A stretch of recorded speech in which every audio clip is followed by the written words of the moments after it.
ఎవరు దోషులు కారు, ఫలితం మాత్రం మోశారు. పరులంటూ ఎవరు లేరు, అయినా అంతా పగవారు.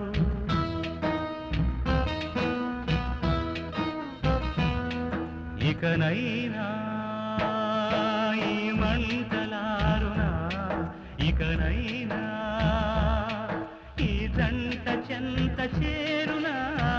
పసివాడో ఏటో ఆపైవాడు తను చేసిన బొమ్మలతో తలపడతాడు.